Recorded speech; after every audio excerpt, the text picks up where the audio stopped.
Assalamualaikum warahmatullahi wabarakatuh. Nama saya Oki Aulia Saputra Rambe,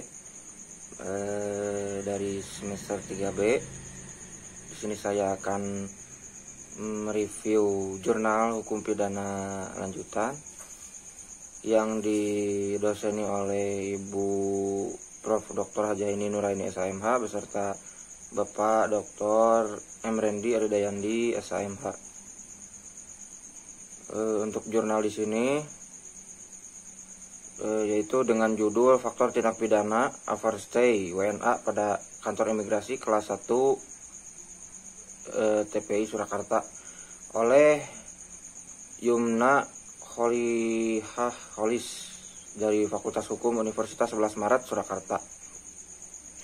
Globalisasi dapat memberikan dampak positif dan negatif dikarenakan lalu lintas internasional yang mudah, sehingga tindak pidana seperti perdagangan manusia, narkotika, antar negara, aksi-aksi terorisme, pencucian uang atau money laundry, imigran gelap, pelanggaran ketertiban dan lain sebagainya dapat mengancam keamanan, kedaulatan, dan kestabilan negara.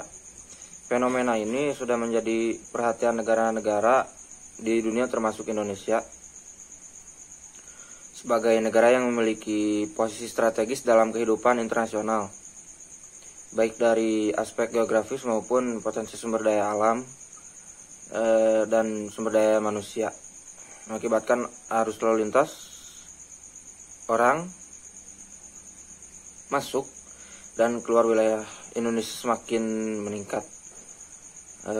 Pembahasan ini mengacu pada Undang-Undang Nomor 6 Tahun 2011 tentang keimigrasian.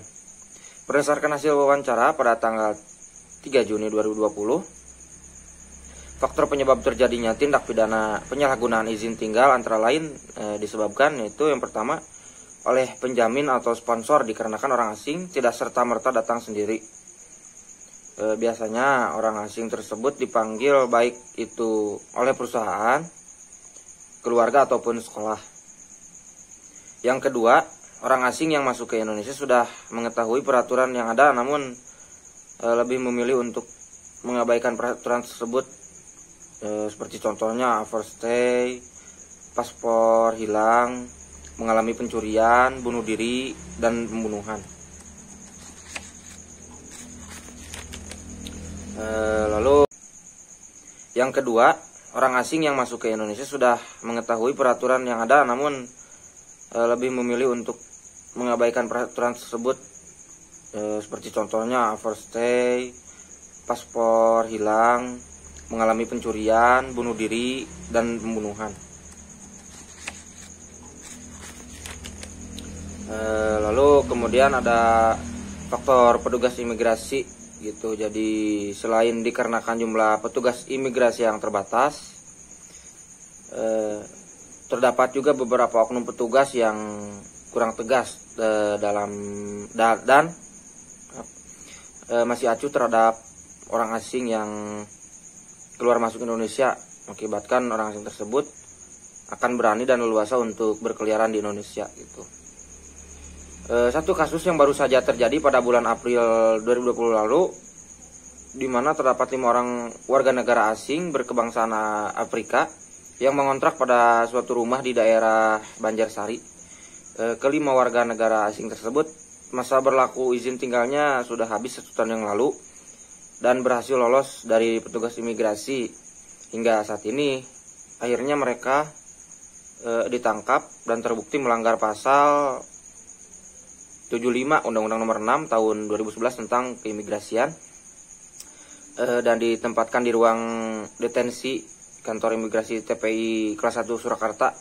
Lalu setelahnya kelima warga negara asing tersebut akan dideportasi untuk dikembalikan ke negara asalnya.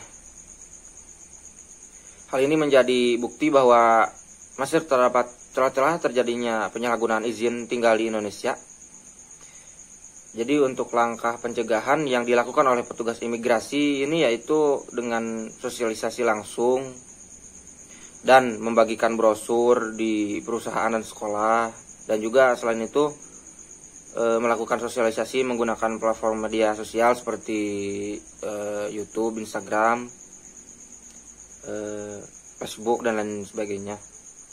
Jadi untuk kesimpulannya, yaitu berbagai faktor terjadinya penyebab penyalahan izin tinggal antara lain disebabkan oleh sponsor atau penjamin warga negara asing sendiri dan faktor petugas imigrasi atau oknum.